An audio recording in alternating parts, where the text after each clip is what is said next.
Hey, what's going on? It's Cody. I'm doing a review of a keyboard, which sounds kind of weird because, I do a lot of like music stuff and political stuff, but thought I would just throw a video up on YouTube for the fun of it. I just bought a keyboard, and I usually use a standard keyboard like a Dell or you may know like a Mac keyboard. Why a keyboard? Why are you reviewing a keyboard? I thought it'd be kind of cool. I spend all day typing at work, and then I do a lot of document management, and then I don't know, writing and documentation outside of work, and thought I would check out a different keyboard. And as soon as I started researching, I found out there's a whole world of keyboards and switches and custom keyboards. It's a really, really cool thing to get into if it ends up, piquing your interest, right?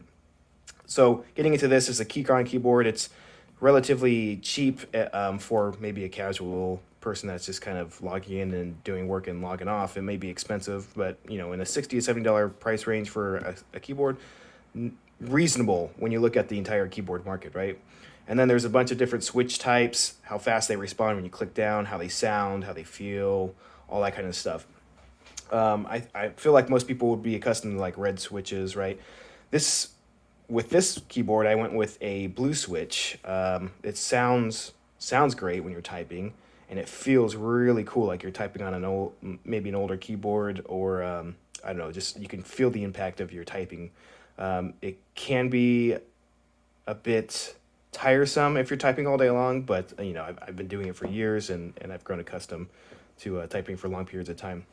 Additionally, with this keyboard, it is backlit RGB, so you can do different colors, rainbow type stuff, waves, and there's different patterns. There's a number of programmed patterns. So I'm just looking at the box. It's nice and sleek and slim. This is their standard key layout, right? It's a 65 or 68% keyboard, which means it doesn't have that top F row, and it doesn't have that keypad on the right. And I never ended up really using the keypad or that top F row. And what you can do is hold down the function key here, and then you just type a key to get that function. And you can see on these keys slightly that they have secondary functions for each of these key rows. So anyway, it saves space, and it's pretty sleek. If you wanted to take it with you, I guess, to work or travel with, you can see here it's a compact design, so you can take it on the go. And the cool thing about the Keychron keyboard is that it's compatible with Windows and Mac. So very cool. You can do a different layout with the Mac keys. It is also wireless and wired.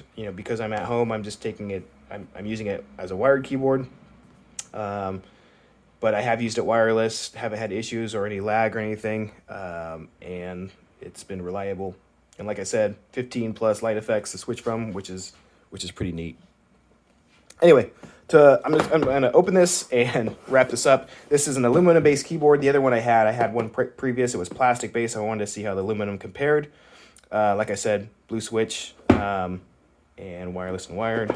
So shipping was quick. Like I said, $60-$70 plus I think it was $10 shipping. There's kind of your layout. So you can switch these switches to a Mac layout. Also has just a brief overview of the functions and things. So if you're new to keyboard, this is a cheap model. It's a good introduction, I think, and this is really all there is to it. And it goes over a bit of the functions and things that you can do with the keyboard. So take a look at that.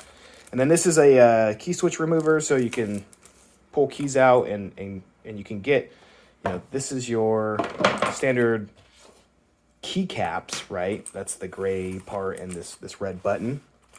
But you can get all different sets of keycaps. You can get all blacks, you can blank keycaps, you can get cool designs. That's a whole nother a world of the keyboard market that's pretty cool. And then here's the alternate layouts for Mac. And there you go. This is it. It's just a sleek, compact board. It was cold out when I picked this up this morning, so the actual keyboard feels kind of cold, but it feels really good. It feels, it's a, if I compare this to the plastic keyboard, it feels like way more sturdy. So I already like this a lot more than what I had. And not to say that the plastic keyboard was bad in any reason, but it just feels really sturdy and nice and even professional, if I want to throw that word in there. let's just take a look at this. This is a blue. These are the blue caps, right? Or switches, I should say. Sorry, I lost my train of thought. These are blue switches. So as soon as I press down, you're going to say, wow, that's really loud. Yeah, that's a blue switch. Right? That is pretty loud. Going through the keys. So for those of you who aren't used to keyboards, yeah, maybe a bit much for you. I'd go with something else, but I really like the feel. And I actually took a risk and went out and bought a blue switch keyboard and really liked it. You know, I just went, I'm going to try it. And it ended up being something I liked.